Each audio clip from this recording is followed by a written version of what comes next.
నా జీవితంలో జరిగిన ఒక విషయాన్ని ఆల్రెడీ చెప్పాను అనుకుంటున్నాను. ఒక విషయం చెప్తాను.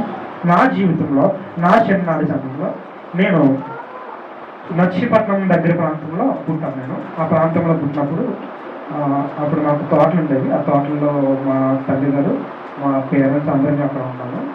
మా జీడి మామిడి తోట తీసుకెళ్ళి మీకు ఆ జీడి మామిడి తోట ఉండేవి.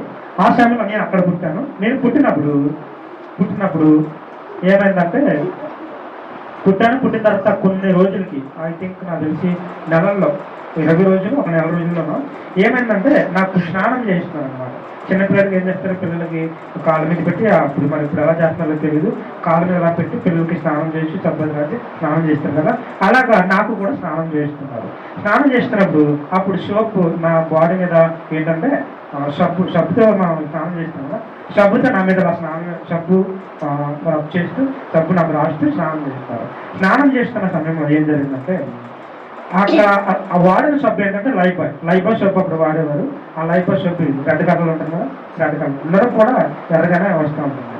అలాగే నాకు స్నానం చేస్తున్నప్పుడు ఏం జరిగిందంటే స్నానం చేస్తున్నారు, నురగా ఎర్రగా వస్తుంది. ఇంకా చేస్తున్నారు, సబ్బు రాస్తున్నారు, ఇంకా ఎర్రగా వస్తుంది. ఏంటి ఇది ఇంకా ఎర్రగా వస్తుందని చెప్పి మళ్ళీ ఇంకా స్నానం చేస్తూ ఒక వాటర్ పోస్తూ ఉన్నప్పుడు వాటర్ పోస్తే నన్ను కడిగారు అనమాట.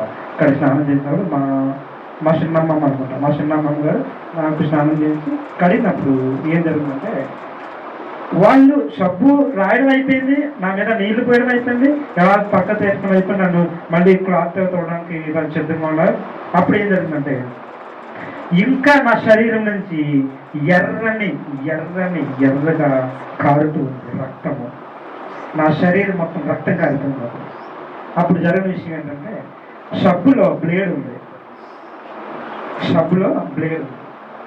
ఆ బ్లేడ్ నాకు నా బాడీ మొత్తం ఈ కొత్త భాగంలో కట్ అయిపోయింది. ఆ బ్లేడ్ సబ్బులో ఉండి చూసుకోలేదు వాళ్ళు. చూసుకోకుండా ఆ బ్లేడ్ ఉన్న సబ్బుతోనే నాకు స్నానం చేస్తారు. స్నానం చేస్తున్నప్పుడు ఆ బ్లడ్ కారిపోతున్నప్పుడు దేవుడు ఆ క్షణంలో నెలల సమయంలో నేను పుట్టిన నెలలోనే దేవుడు నన్ను కాపాడాడు. దేవునికి స్తోత్రం, హల్లెలూయా హల్లెలూయా. అలాంటప్పుడు నేను అలాంటి పరిస్థితిలో దేవుడు నన్ను కాపాడాడు చిన్న సమయంలో. అప్పుడు అలాగే చాలా అనుభవాలు ఉన్నాయి అలాంటివి. దేవుడు 2-3 సార్లు అలా కాపాడిన పరిస్థితులు ఉన్నాయి.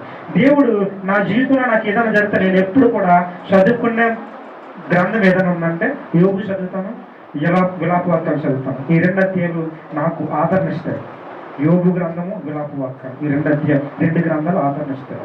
ఎందుకంటే మనకున్న బాధ నుంచి విడుదల నుంచి దేవుడి మీద నమ్మకాన్ని కలిగించే గ్రంథాలు ఈ 2.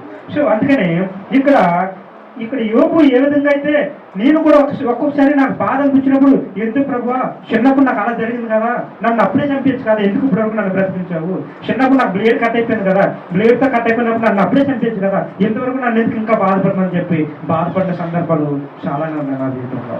వాటన్నిటిని యోబు ఇప్పుడు ఏ విధంగా అయితే నీవు గర్భంలో ఉన్నప్పుడే నేను బయటకు రాకుండా ఎవరికి తెలియకుండా నన్ను అప్పుడే చంపించు కదా అని యోబు అడిగాడు. అదే రీతిలో నేను కూడా అడిగాను.